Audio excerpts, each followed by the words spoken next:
Jesus Cristo, segundo São Marcos. Glória a vós, Senhor.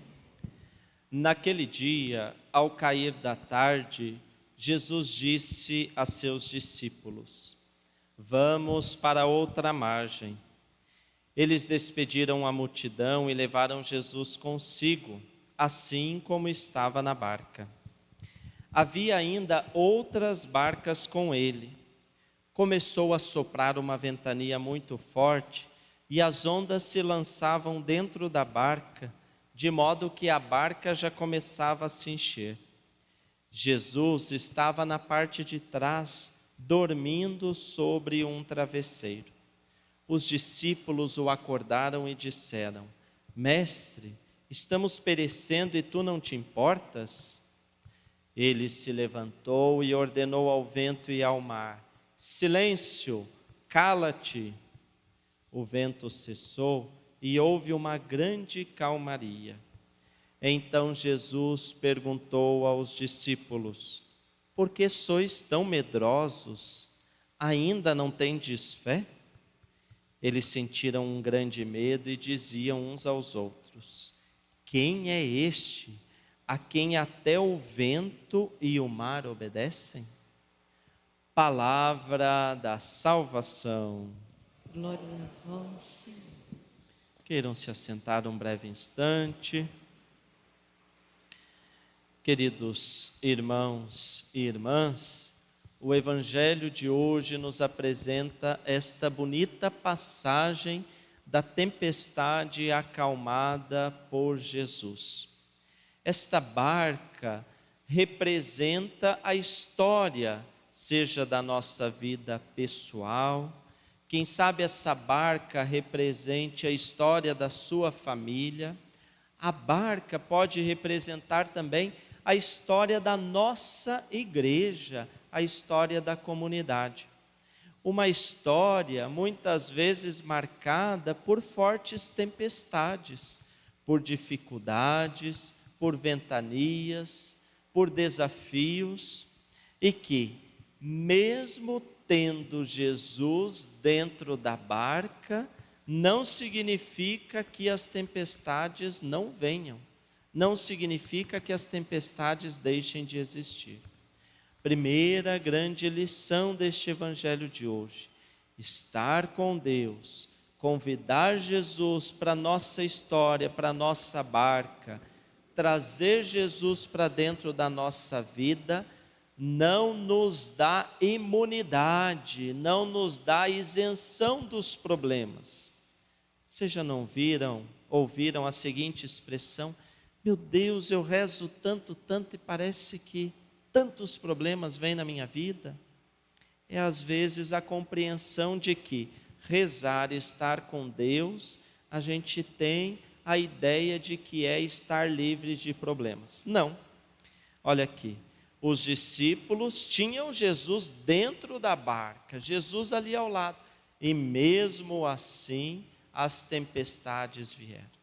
Nós convidamos Jesus para dentro da nossa vida, mas também sabemos que em determinados momentos teremos que atravessar grandes tempestades.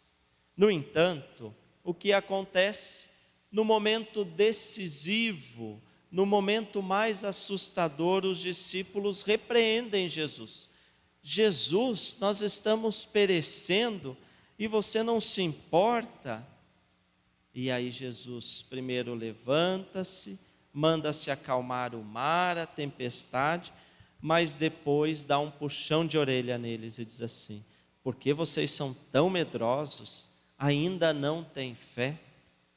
Trazendo para as nossas vidas, irmãos e irmãs, às vezes a gente tem Jesus bem pertinho da gente, mas se desespera com as tempestades. Às vezes a gente acha que Deus não está vendo a nossa provação.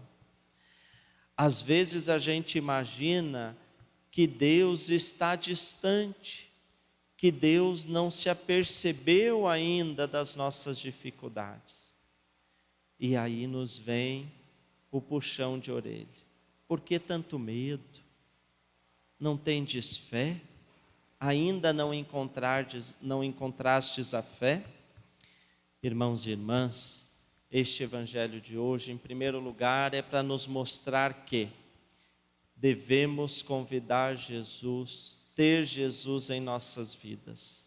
Segundo lugar, ter Jesus ao nosso lado não é garantia de ausência de problemas. Agora eu fui lá no santuário, eu rezei, eu fiz a promessa, eu estou indo na missa sempre e minha vida vai ser um mar de rosas. Se engana, as tempestades virão. Terceiro ensinamento, às vezes a gente acha que Jesus está dormindo, ausente, distante, não responde, as coisas não vêm na hora que a gente quer, do jeito que a gente quer, as respostas não vêm, às vezes como a gente esperava. E no entanto, Jesus está cuidando de nós. E no momento certo, no momento de Deus, na hora de Deus, Ele agirá. Vai acalmar a tempestade e vai nos salvar do naufrágio. Que este evangelho de hoje reanime a nossa fé, a certeza de que não há nenhuma tempestade que não possa ser acalmada por Deus. Isso causa até um espanto.